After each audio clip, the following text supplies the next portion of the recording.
প্রধান উপদেষ্টা মোহাম্মদ ইউনূসের সঙ্গে বিএনপি ভারপ্রাপ্ত চেয়ারম্যান তারেক রহমানের অনুষ্ঠেয় বৈঠক বাংলাদেশ এবং দেশের ভবিষ্যৎ রাজনীতির জন্য খুবই গুরুত্বপূর্ণ বলে মন্তব্য করেছেন প্রধান উপদেষ্টার প্রেস সচিব শফিকুল আলম। গেল সন্ধ্যায় যুক্তরাজ্যে সফরের সর্বশেষ জানাতে গিয়ে তিনি কথা বলেন। আজ শুক্রবার সকাল ৯টায় লন্ডনের ডরচেস্টার হোটেলে বাংলাদেশের অন্তর্বর্তী সরকার প্রধান ও বিএনপির ভারপ্রাপ্ত চেয়ারম্যানের বৈঠকের কথা রয়েছে। যুক্তরাজ্য সফরে এই হোটেলেই অবস্থান করছেন প্রধান উপদেষ্টা অধ্যাপক ইউনূস এবং তার সফর সঙ্গীরা।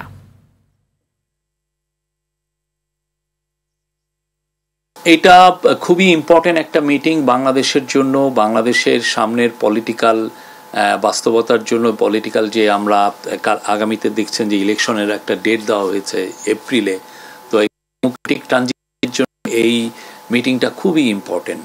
এই মিটিংয়ে আমরা আশা করছি যে তারা আমরা এখানে আসলে কি এজেন্ডা এটা না, তারা যে মিটিং করছেন এবং তারা সব কিছুই আলাপ করবেন। কেননা একজন হচ্ছেন বাংলাদেশের এখন ইন্টারিম গভর্নমেন্টের প্রধান, আর একজন হচ্ছেন বাংলাদেশের লার্জেস্ট পলিটিক্যাল পার্টির প্রধান।